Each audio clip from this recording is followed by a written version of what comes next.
विश्रांतीनंतर सर्वांचं पुन्हा एकदा स्वागत आहे। बातमी आहे शिल्पा बोडखे यांच्या संदर्भात। शिवबाठा गटाला आणखी एक धक्का मिळालेला आहे। शिल्पा बोडखे यांनी शिवबाठा गट सोडलेला आहे।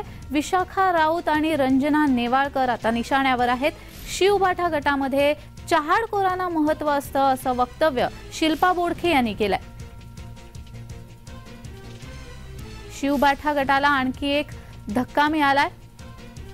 शिल्पा बोडखे यांनी शिवबाठा गट सोडलाय।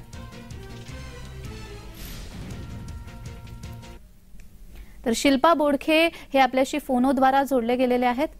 नमस्कार बोडखे मॅडम। नमस्कार। शिवबाठा गटाला तुम्ही जय महाराष्ट्र केलेला आहे, काय प्रतिक्रिया द्याल?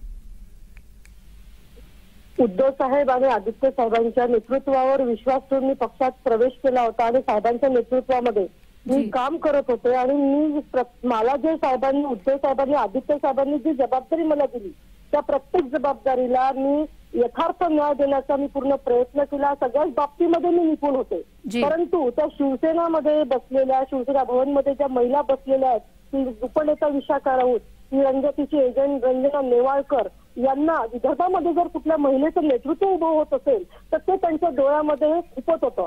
त्यांच्यासोबत अनेक महिला होत्या, त्या शिंदे गटात निघून गेल्या, परंतु त्यांचं जे राहिलेलं स्वप्न आहे ह्या दोघी पूर्ण करण्यासाठी तिथे थांबल्या आहेत आणि माझ्यावर षडयंत्र त्या रचत होत्या। विदर्भाचे संपर्क प्रमुख पद मला सन्माननीय आदित्य साहेबांनी दिलं होतं, परंतु त्यांना ते पद मान्य नव्हतं।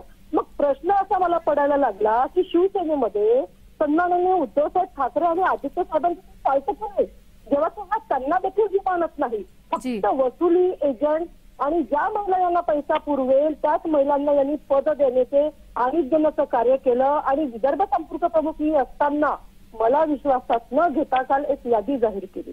मग अशा वेळेला मी या पक्षामध्ये कसं काम करायचं? जर माझ्या पक्षप्रमुखाचंच पक्षात चालत नसेल तर मी कोणाच्या नेतृत्वावर विश्वास ठेवून या पक्षात काम करायचं, म्हणून मी या पक्षातून बाहेर पडण्याचा निर्णय घेतला। जी, मात्र आता तुमचा पुढचा प्रवास कसा असेल? माझी ही लढाई, मी सत्य असत्याची जी लढाई आज देशात राज्यात सुरू आहे तर मी सत्याच्या पाठीमागे उभी आहे। मला या कुटुंबातून त्रास झाला म्हणून मी कुटुंबातून बाहेर पडले, परंतु दुसऱ्या पक्षात जाण्यासाठी नव्हे। मी पक्षातून बाहेर पडले, मी अजूनही कुठल्या पक्षात जाण्याचा निर्णय घेतलेला नाहीये।